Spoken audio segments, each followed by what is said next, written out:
Bueno, buenas tardes a todos. Gracias por haber venido esta tarde.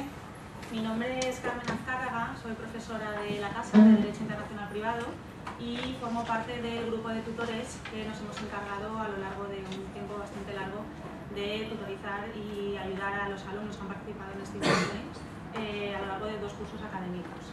Yo simplemente voy a presentar rápidamente porque los protagonistas o las protagonistas esta tarde son las alumnas que van a presentaros el contenido de este informe, que básicamente ha consistido, o el tema que hemos abordado, lo podéis ver en la presentación, es la posibilidad de elevar ante el Comité de Derechos Humanos de Naciones Unidas el caso del metro, porque consideramos, os lo van a explicar con detalle después, que puede haber habido vulneración de derechos humanos en este caso, sobre todo en la investigación deficiente que ha habido hasta este momento al menos, y que por ello pues, podríamos considerar viable o posible estudiar al menos o plantear la posibilidad de reclamar la vulneración de estos derechos humanos ante este organismo de control de derechos humanos de Naciones Unidas, ¿no?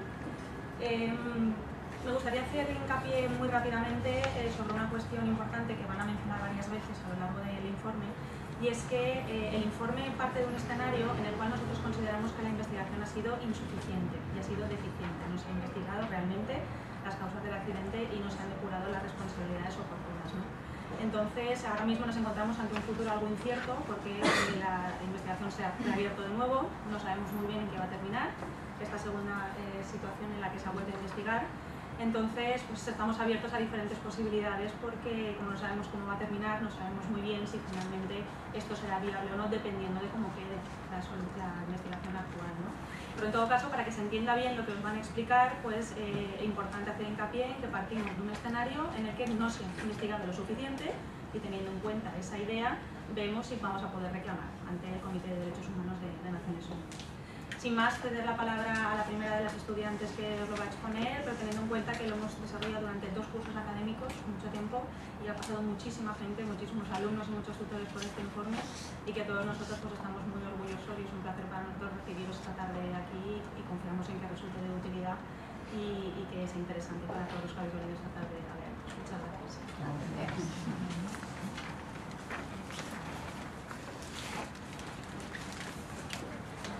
Muy buenas tardes, es un honor, mi nombre es Babi y hola. Bienvenida a... ¿Qué tal?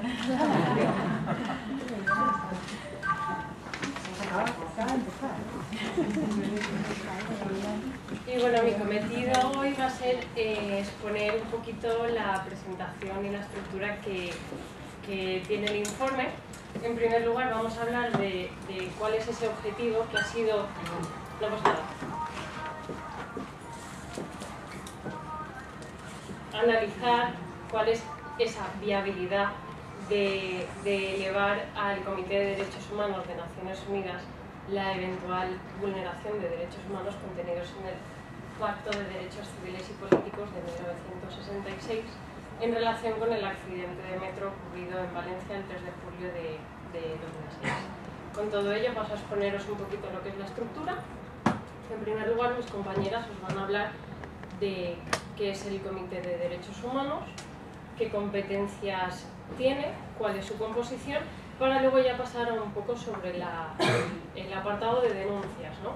Qué denuncias se pueden presentar, quién está legitimado para ello, es decir, quién puede presentar estas denuncias ante el comité, el modo, cómo se presentan y sobre todo qué requisitos exige el propio comité para admitir estas reclamaciones. A continuación pasamos a hablar un poquito de aquellos artículos que hemos considerado pertinentes basar nuestra denuncia, pero del Pacto del Pacto Internacional de Derechos Civiles y Políticos. A todo ello añadimos una labor de investigación. Esa labor de investigación es la que se ha llevado a lo largo de estos 2 años. Consiste sobre todo en un trabajo de jurisprudencia, de doctrina de tribunales y otros organismos internacionales que consideramos necesarios para una mejor comprensión, explicarlas por orden cronológico. Las hemos dividido sobre todo por temática, por bloque, y las hemos denominado líneas de investigación, y son 6. La primera de ellas aborda lo que es una investigación preliminar. A continuación, qué derechos consideramos nosotros que pueden ser de base vulnerados en este caso concreto. Por otro lado, hablamos de condenas a España por parte de organismos internacionales. Hacemos un análisis de esas condenas. Luego repasamos decisiones importantes, relevantes de la Comisión Interamericana de Derechos Humanos. Además, también incidimos en resoluciones del Comité de Derechos Humanos de Naciones Unidas y finalizamos con un análisis de lo que es el tema de ilicitud de la prueba. ¿Vale? Finalmente, recogemos dos cuestiones. Por un lado, una estrategia de comunicación con otras asociaciones de víctimas, referentes sobre todo a accidentes ferroviarios, y por otro lado hacemos una breve comparación entre el tratamiento ocurrido en Santiago el pasado verano con el accidente de metro. Y sin más dilación, paso la palabra a mis compañeras, que sobre todo van a resaltar de toda esta estructura aquellos puntos importantes que hemos considerado. Muchas gracias.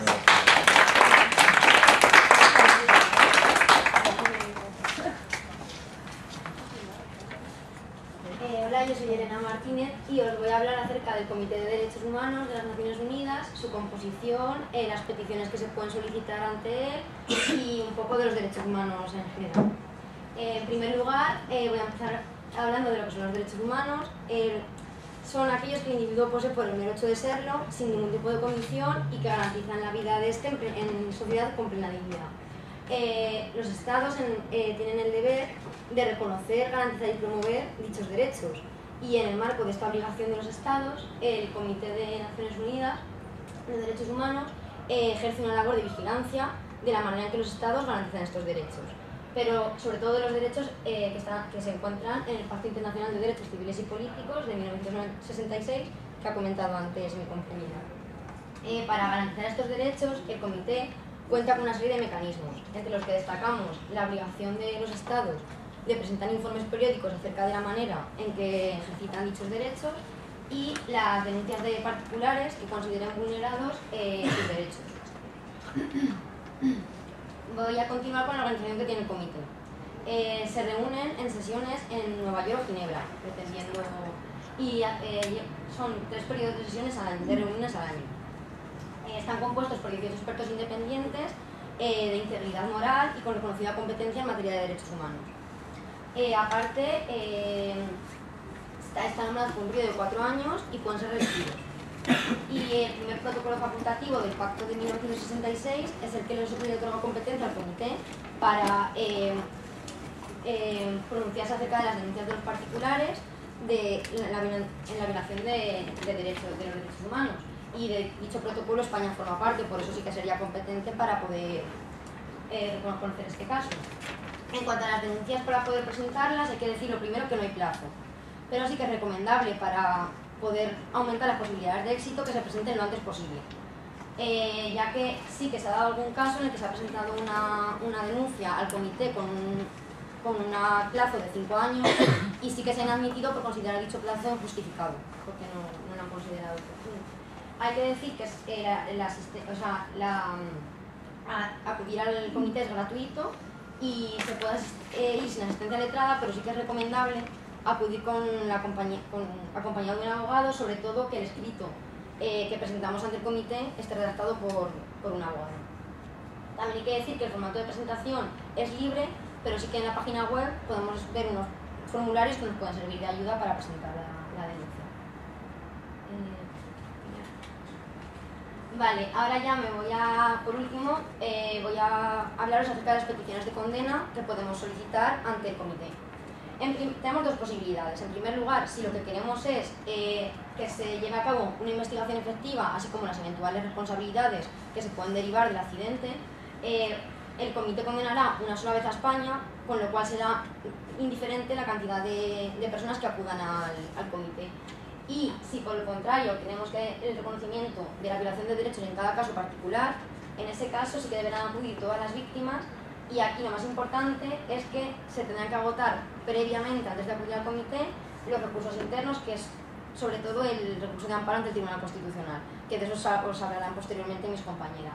Y finalizar diciendo que sí, que el comité tarda un periodo de 3 o 4 años en dar una contestación. Y nada, eso, y eso es todo. Muchas gracias.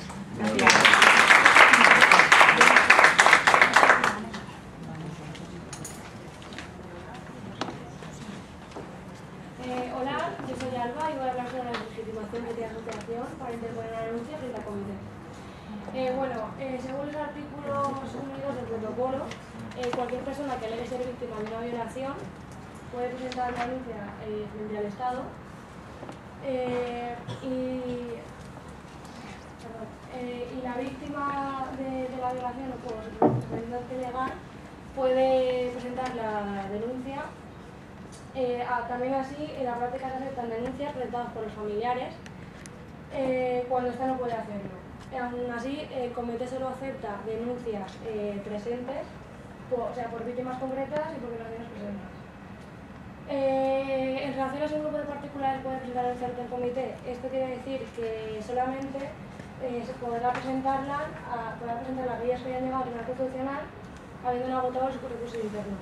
Como solo una persona ha hecho esto de llegar al Tribunal Constitucional, pues esa persona podría interponer la denuncia. Los demás podrían llegar al comité alegando que les han parecido los recursos ineficaces, aunque esta opción no tiene mucha posibilidad de prosperar. Habría que adjuntar una copia de la providencia de la admisión del Tribunal Constitucional, y si la respuesta del Tribunal Constitucional ha sido irrelevancia constitucional, pues se podría criticar esta práctica que se viene haciendo en estos últimos años.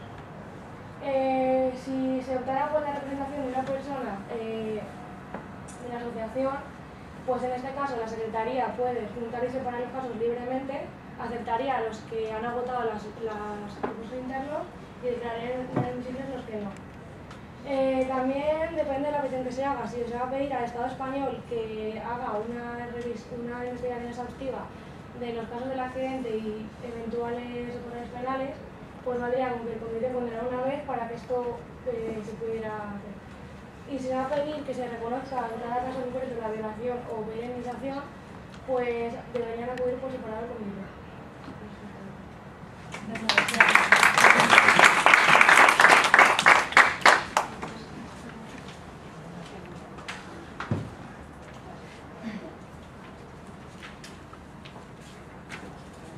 Bueno, pues buenas tardes. Yo me llamo Carmen Jordá y junto con Alba Pérez, que por desgracia hoy no ha podido venir, he trabajado la parte del informe relativa a qué requisitos tienen que reunir las denuncias para ser presentadas ante el comité, y en esta presentación voy a hablarles en concreto de uno de ellos, que es el del agotamiento de los recursos internos.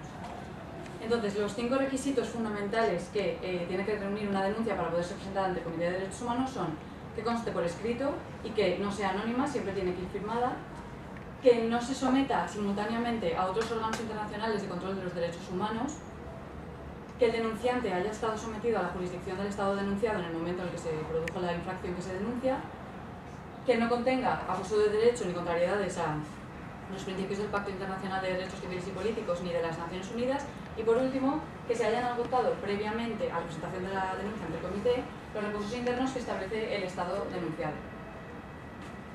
Entonces, ¿qué son los recursos internos? Los recursos internos son los mecanismos, tanto administrativos como judiciales, que cada Estado pone a disposición de sus ciudadanos para que estos puedan hacer efectiva la tutela de sus derechos o de sus intereses legítimos. En el caso de España, estos mecanismos judiciales y administrativos terminan con la presentación del recurso de amparo ante el Tribunal Constitucional. Es interesante también añadir que este requisito no siempre ha sido aplicado rigurosamente por el Comité de Derechos Humanos, sino que en ocasiones se han dado excepciones, pero suelen ser con respecto a denuncias contra estados dictatoriales o estados que por un motivo u otro no prevén estos mecanismos administrativos o judiciales. Entonces, teniendo en cuenta estas premisas y que la asociación de víctimas como persona jurídica no puede presentar una denuncia y que tenemos constancia de que solo una de las víctimas ha llegado al Tribunal Constitucional, en Clínica Jurídica hemos considerado 3 posibilidades para presentar esta denuncia. En primer lugar, cabría la posibilidad de que aquel que sí que llegó a recurrir en amparo presentara la denuncia en su nombre y que adjuntara un documento diciendo representar formalmente a otros miembros de la asociación que estén interesados en la causa, pero como pueden ver en la diapositiva, el problema que presenta esta opción es que esto no exime a los que consten como representados de haber agotado también los recursos internos. Entonces, lo más posible sería que la causa fuera inadmitida para las personas representadas y que continuara para el denunciante. Una segunda posibilidad sería que cualquiera que esté interesado en presentar la denuncia ante el comité lo haga individual y personalmente, al margen de que haya agotado o no los recursos internos, y que en su denuncia alegue por qué no acudió ante el Tribunal Constitucional. Algunos de estos motivos podrían ser que con las últimas reformas habidas en el sector judicial es más difícil acceder a la tutela judicial efectiva por parte de los ciudadanos, por ejemplo por la reciente Ley de Tasas Judiciales. Otra opción sería decir que, puesto que el recurso de amparo que sí que presentó una de las víctimas fue inadmitido a trámite, se consideró que los demás recursos no iban a ser admitidos. Y otra posibilidad sería alegar que desde la reforma de 2007 que se llevó a cabo sobre la Ley Orgánica del Tribunal Constitucional, que añade que el recurso de amparo tiene que tener una especial relevancia constitucional, se pensó que la causa no la tenía y que por lo tanto iba a ser igualmente inadmitido a trámite. Esta es una opción interesante, podría llegar a prosperar. Y por último, la que desde Clínica Jurídica consideramos más viable sería la de que únicamente el que sí que llegó a recurrir en amparo presentará la denuncia individualmente, puesto que, como ha mencionado también Elena al principio, si lo que se pretende es que el comité condene a España a llevar a cabo una investigación efectiva y a esclarecer los hechos, con que condenara una sola vez bastaría para que esta investigación se llevara a cabo. Por último, simplemente me gustaría volver a insistir en el hecho de que, como se ha reabierto el caso en verano del 2013, todavía estamos a la espera de ver cuáles son las próximas noticias. La semana pasada se supo que se había imputado a 3 posibles responsables del accidente, y simplemente añadir que si este nuevo proceso judicial acaba satisfactoriamente, todos nos alegraremos muchísimo. Si no, pues este informe seguiría siendo perfectamente útil, y además se abriría la vía para que aquellos que no recurrieron en amparo en su momento pudieran hacerlo después de este proceso que tiene lugar ahora mismo, y que en el futuro pudieran acceder también al Comité de Derechos Humanos personalmente con su propia denuncia. Y ahora les dejo con mis compañeras que van a seguir.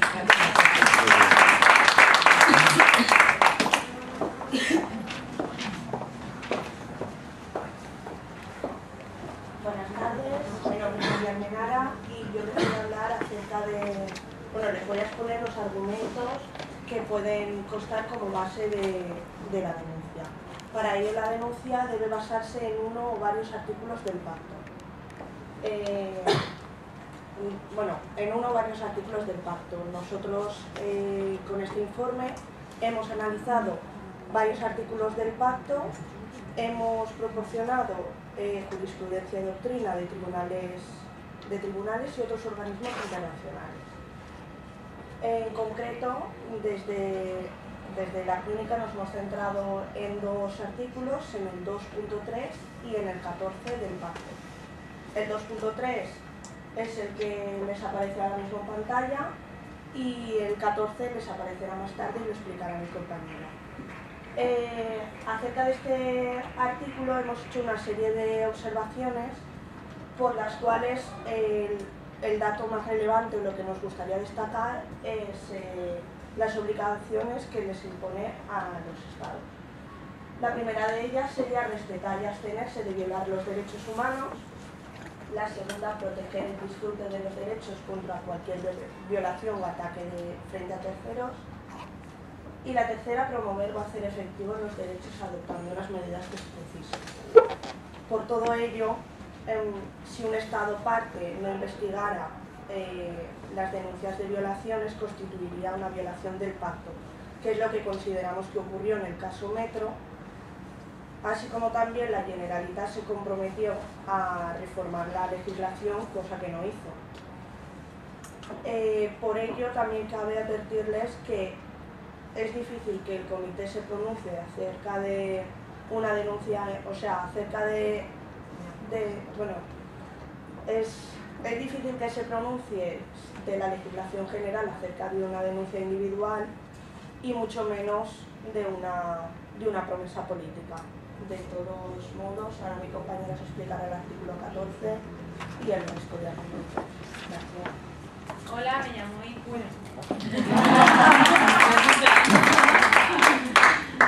Hola, me llamo Inma y, como os ha dicho mi compañera María, yo os hablaré del artículo 14 y también os hablaré de jurisprudencia y doctrina de tribunales, organismos internacionales. Ahora me centraré en el artículo 14. Deciros que en el informe tenéis una serie de observaciones que hemos hecho, de las que queremos destacar que en tu ordenamiento jurídico nacional e internacional debe ser reconocido el derecho a la tutela judicial efectiva. Y ese precisamente es el objeto de ese artículo 14. Garantizar la igualdad de acceso a los tribunales como debe defender los derechos propios de cada individuo. Y también hay que resaltar la necesidad de ser un tribunal competente, imparcial e independiente, de forma pública y con las debidas garantías. Por otro lado, hay que decir que la denuncia debe ir dirigida contra el Estado español, que es quien tiene personalidad jurídica y firma el pacto. No se puede ir contra el gobierno valenciano. Otra cuestión diferente es que si se condena a España, ¿cómo se depurarían responsabilidades mediante el sistema de reparto de competencias?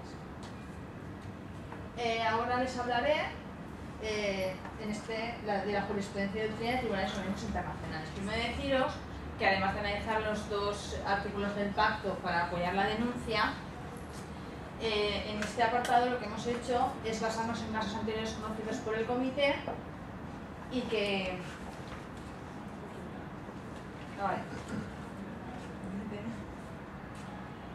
o jurisprudencia de otros organismos internacionales.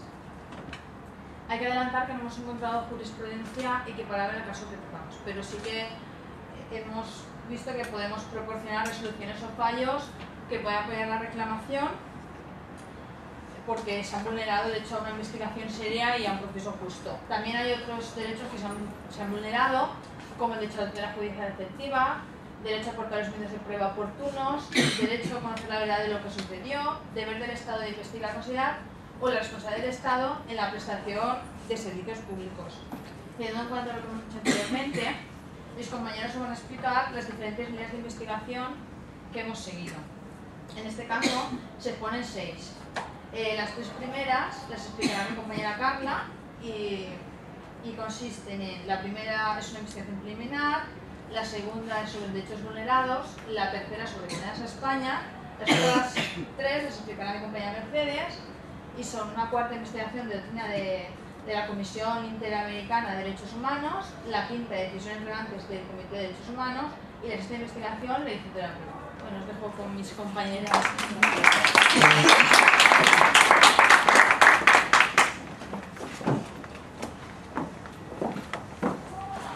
Hola, buenas tardes. Yo me llamo Carla Ros y voy a explicar lo que son las 3 primeras líneas de investigación. Luego continuará mi compañera con las otras 3. Vale.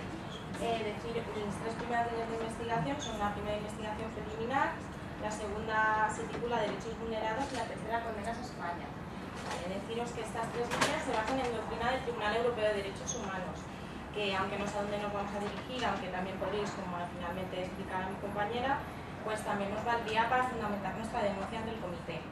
Vale, respecto a la primera línea de investigación, analizamos una serie de convenios del Tribunal Europeo de Derechos Humanos, que son decisiones basadas, por tanto, en el Convenio Europeo de 1950, y se condena en ellas a determinados países por no llevar a cabo una investigación seria y efectiva. Podéis ver los casos, las sentencias están en el informe, y se ve que todas estas investigaciones son llevadas a cabo por las autoridades oficiales de dichos países y se les condena por no llevar una buena investigación para esclarecer la verdad.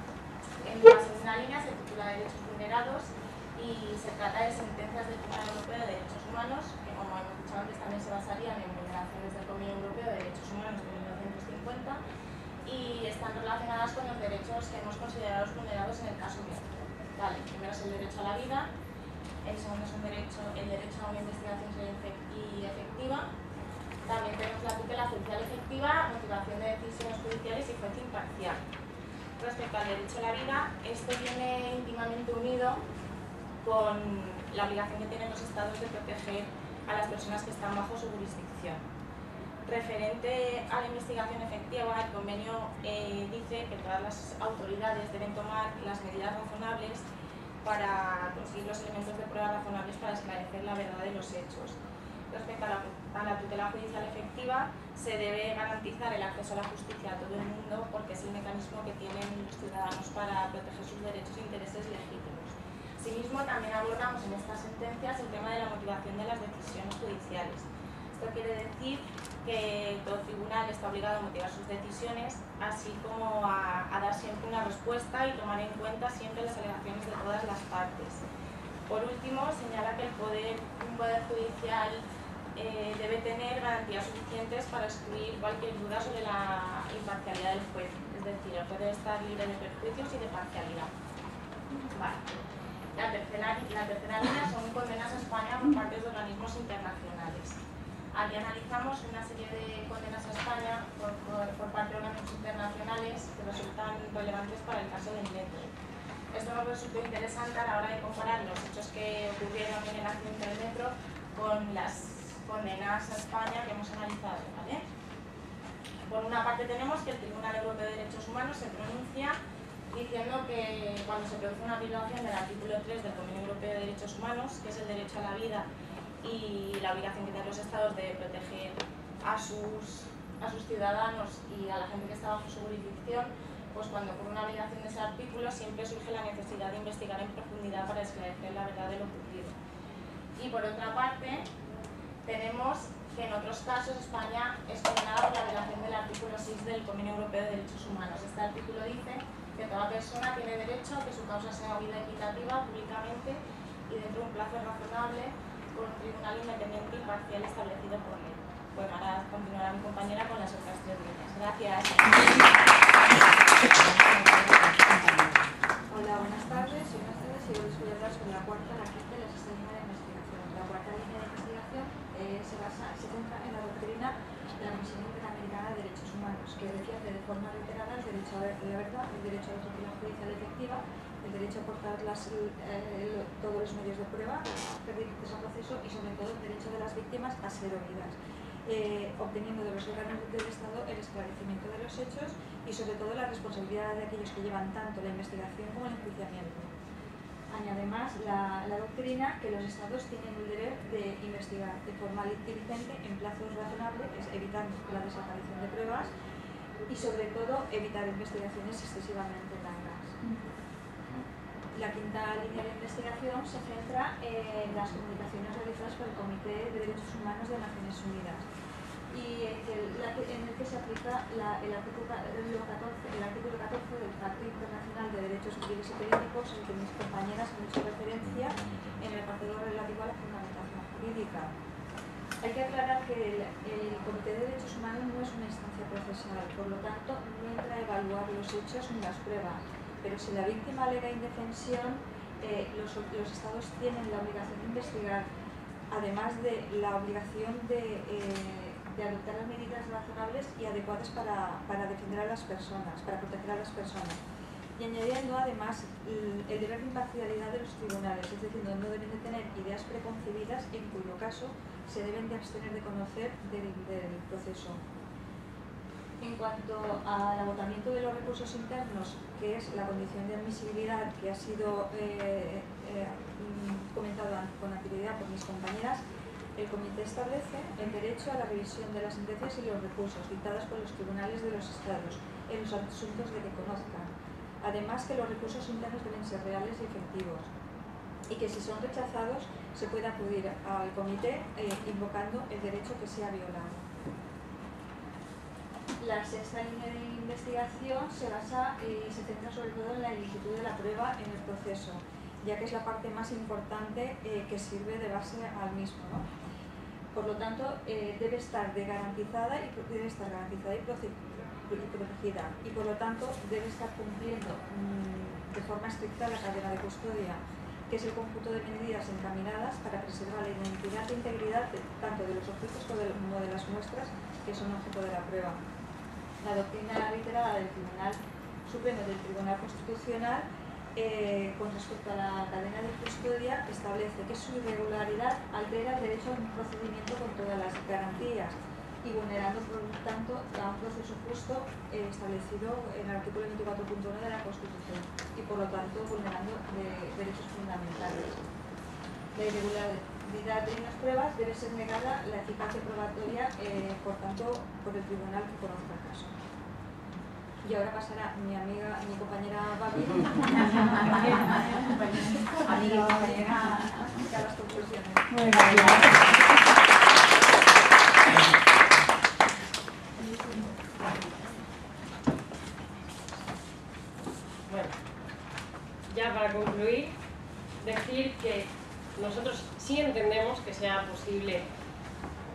acudir al Comité de Derechos Humanos.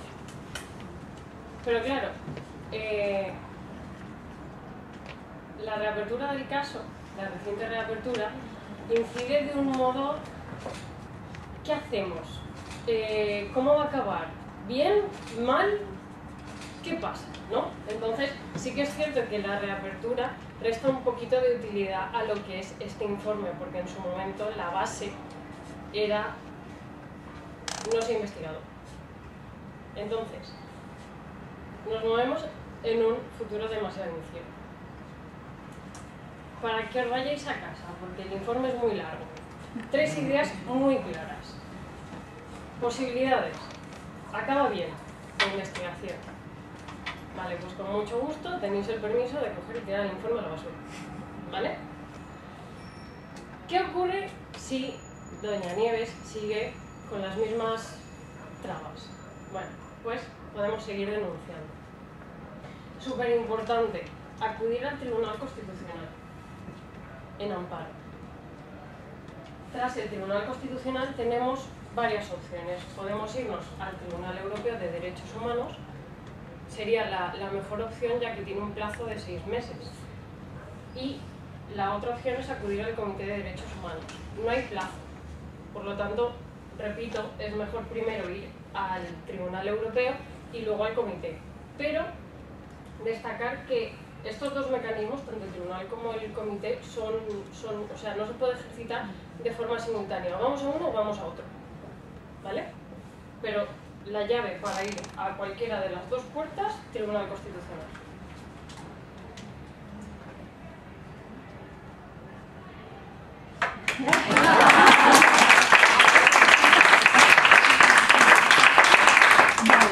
Yo tengo unas dudas antes de... Pero salimos todas, ¿no?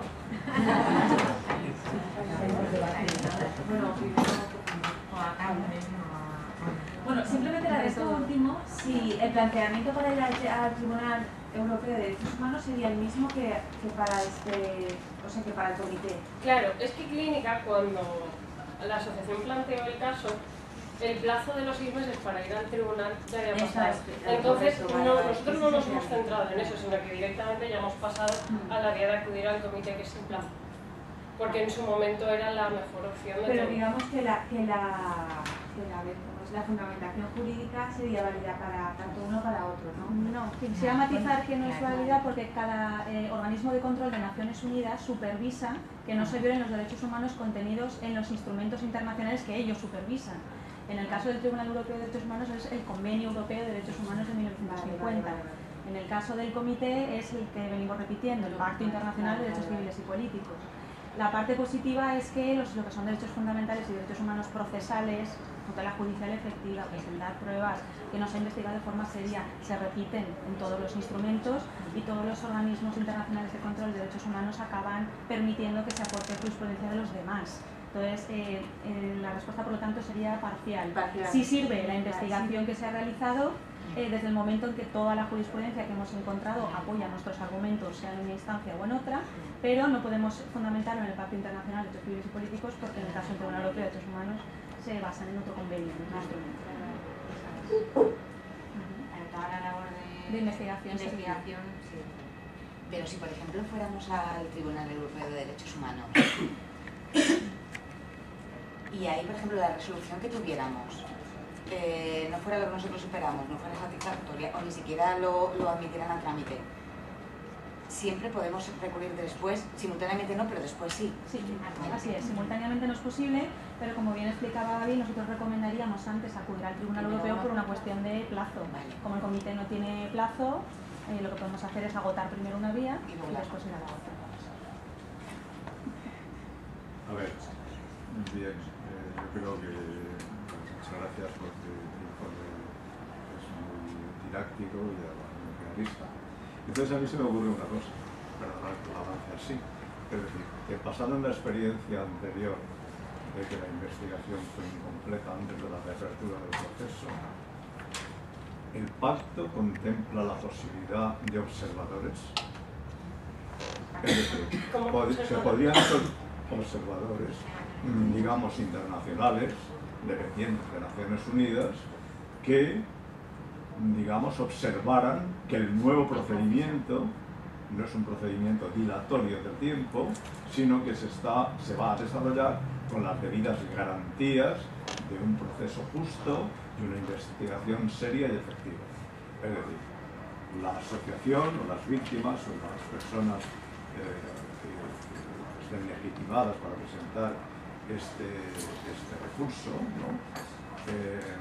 Podrían estimar, en base al plazo transcurrido y efectivamente a esa investigación que tiene todos los indicios de haberse presentado como no efectiva y seria, entonces bueno, voy a decir, bueno, la reapertura esta, que en principio la considero positiva, pero no dejo de pensar que puede ser un proceso, otro proceso dilatorio. Tengo base para, digamos, ser un poco escéptico respecto al nuevo procedimiento abierto. Por lo tanto, en base a eso, yo pido, es posible, digo, de acuerdo con el pacto, que yo no lo he leído, que no lo he leído, claro. Sí hay esa posibilidad de solicitar observadores en un proceso que se reabre, esa es la primera pregunta. Y si ese pacto de Naciones Unidas no lo contempla, es que el Tribunal de Derechos Humanos Europeo prevé esa posibilidad. Pues yo de los observadores no lo sé exactamente, pero sería luchar por una reapertura. Pero claro, yo lo de los observadores no lo sé. No, es un poco, si me permitís, una forma de presionar, no es quizá la palabra exacta, sino demostrar de que la asociación, en vista de la gravedad evidentísima de los sucesos, no está dispuesta a, es decir, exige que el procedimiento que se reabra sea justo y por lo tanto, si hay observadores que claro, pueden, que no son parte, porque claro, la asociación siempre tiene una visión partidista, si puede haber esos observadores. Es así de sencillo, igual que hay observadores para los países, por ejemplo, en las elecciones. Hasta lo que yo sé, estos sistemas de control de derechos humanos no prevén la posibilidad de observadores, hasta lo que yo sé, porque también sería una nueva línea de investigación que me podría parecer interesante investigar, ¿no? Lo que sí sabemos es que los estados cada cierto tiempo tienen que enviar informes al propio comité sobre cómo se están cumpliendo y protegiendo los derechos humanos en sus estados. Por lo tanto, una primera línea de investigación o continuación podría ser ver la posibilidad de observadores, pero creo que no. Otra podría ser tener acceso a esos informes que España está presentando de forma periódica para ver cómo están cumpliendo realmente los... ¿Perdón? Pues puede ser, pero nos puede servir a sí mismo para seguir reivindicando que esto no puede ser, que eso sea un copia-pega. Estos son procesos largos, está claro, pero si se demuestra una presión constante... Lo único, igual que otros organismos internacionales, el comité, cuando recibe informes de los estados, admite informes sombra, eso habría que verlo. Informes hechos por organizaciones de defensa de derechos humanos del país, digamos, en paralelo al informe oficial del estado. Habría que verlo porque... Lo que pasa es que yo veo complicado que se pueda fiscalizar la actividad de un juez en un juicio fácilmente. No sé si... Yo no tengo ni idea, es una especie de intuición. Por una razón, porque hablamos de observadores, pero hablamos de observadores en elecciones, estamos hablando del terreno político. El terreno judicial dudo mucho que se permitiera, no tengo ni idea, pero me da la sensación de que no. Es que creo que por la imparcialidad del juez, entonces tener, no sé. La presunción de imparcialidad. Hombre, a lo mejor lo que habría que haber hecho era... ¿Cómo llegó a Nieves Molina? Por casualidad. ¿Por casualidad? Por casualidad. Estaba de guardia No me lo puedo creer. Sí, está comprobado. Está investigado, ¿no? Sí, está investigado. Ostras, pues qué fallo cuando presentasteis el... No, el día 3 de julio estaba de guardia. Entonces cuando sucede el accidente... digo ahora. Entonces, ¿por qué vuelve? Porque es una reapertura. Porque es reapertura y tiene que ir a la misma. Va al juzgado. Yo creo que me decís ahora. Sí, hombre. No puede ser. Yo hubiéramos esperado a ver qué día estamos de vacaciones. De todas maneras, a mí me parece que eso no está bien en las normas procesales. O sea, si precisamente de lo que se queja todo el mundo es de una actuación que deja muchísimo que desear por parte de la juez que llevó el caso, lo que no tiene ni pies ni cabeza es que le vuelva a ella. Lo que pasa es que yo creo que tiene mucho que ver con el juez predeterminado por ley. Claro, es que eso es un principio básico. Sí, no, sí, está claro pero que cuesta mucho creer que eso sea razonable. Pero como en principio no se alega, o sea, la denuncia es porque han surgido datos nuevos. O sea, no se alega que la jueza no... Bueno, también son datos que no se investigaron, pero sí. Pero la diferencia entre el sobreseimiento y el cierre del caso... Se presentó y no sabemos cómo han imaginado que todavía está ahí. Lo del cambio de juez, por el tema del sobreseimiento y demás. Pero es que hay una diferencia entre el sobreseimiento, la forma de cierre, yo ahí había... Se presentó, todavía no han contestado. Claro, es que esa es clave, ese punto es clave para que fuera... Estaría bien. Claro. ¿Las sentencias en los organismos son de obligado cumplimiento para el Estado español? Pues eso creo que Irma... Bueno, si alguien más quiere contestar. Las sentencias o decisiones que dictan estos organismos son de obligado cumplimiento. Tribunal Europeo de Derechos Humanos y Comité de Derechos Humanos. No, pero para el prestigio del Estado, o sea, lo suele cumplir por tema de prestigio del Estado, De prestigio del Estado, pero no Exacto. son de obligado cumplimiento. A ver, sí son de obligado cumplimiento, eso sí. Lo que no tienen estos organismos son métodos coactivos para obligar, ni para imponer multas, ni para... Más allá, como bien apuntan, de la vergüenza internacional que supone para un Estado que un organismo de estas características les condene. Sí que los cumplen. Por eso normalmente sí que se cumplen y como vimos recientemente en un caso del Tribunal Europeo de Derechos Humanos de una manera bastante rápida además. Pero no hay métodos coactivos para obligarles, pero sí que supone una vergüenza importante para un Estado que le condene este tipo de control de derechos humanos.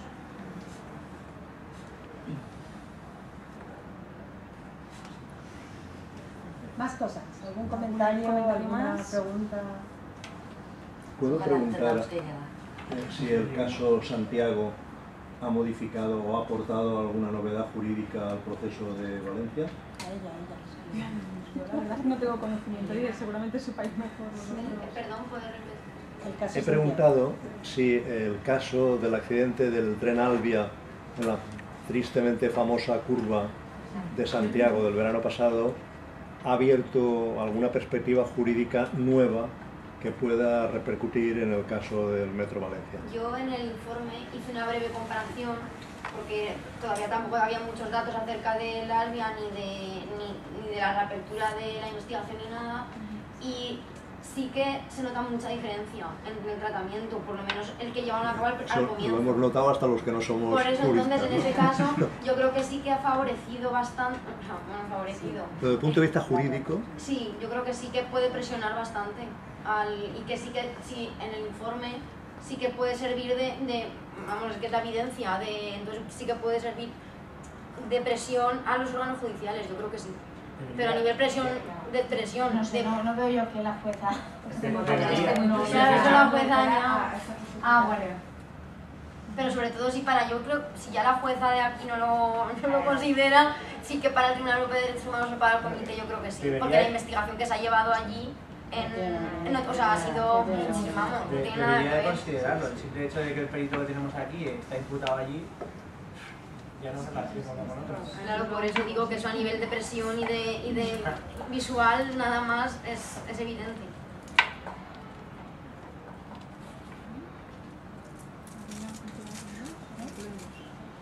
Bueno, yo antes de concluir quería daros las gracias. La verdad es que creo que el trabajo que se ha hecho es... Bueno, yo me quedé impresionada.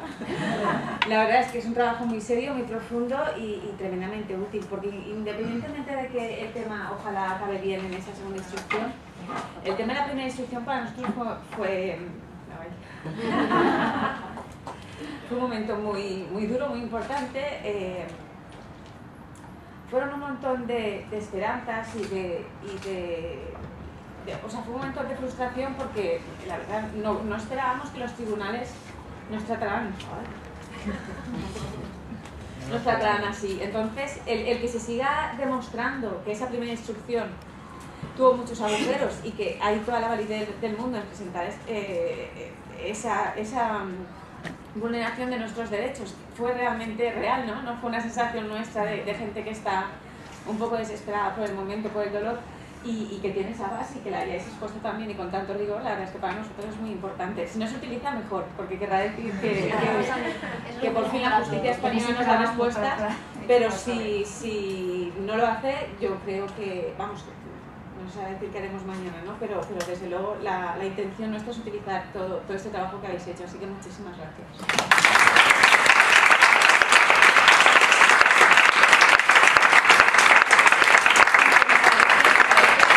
De muy alta calidad y espero que vuestros profesores lo valoren así.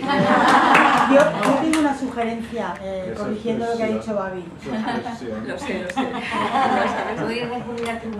Que si hay satisfacción en la vía interna, que es lo que ellos esperan, pues el informe no vaya a la papelera, que vaya a la librería. El informe me parece buenísimo y el trabajo que habéis hecho... Simplemente es que era muy visual. Se lo he comentado a Pilar, yo creo que este trabajo y lo que habéis hecho era digno de haberle dado mucho más reconocimiento. No lo hemos hecho visible a prensa porque nos parecía que la gente iba y los medios de comunicación que normalmente publican lo primero que sí, exacto, que iban a confundir este trámite como que realmente mañana la asociación estuviera ya en derechos humanos. Nos ha parecido que podía intoxicar mucho. Sí, vale, pues estupendo. Pero desde luego creo que se debería hacer, si no se utiliza, hacer algo mucho más que poner una estantería porque me parece un trabajo muy válido. Pues nuestro agradecimiento a vosotros por haber confiado en la clínica, a nuestras tutoras y otro tutor que falta, que es el profesor Rafael Bellido, que también ha llevado el caso, y sobre todo a nuestros estudiantes que habéis trabajado mucho y muy bien, y los que han estado en cursos anteriores pues también, así que nada, ha sido un placer.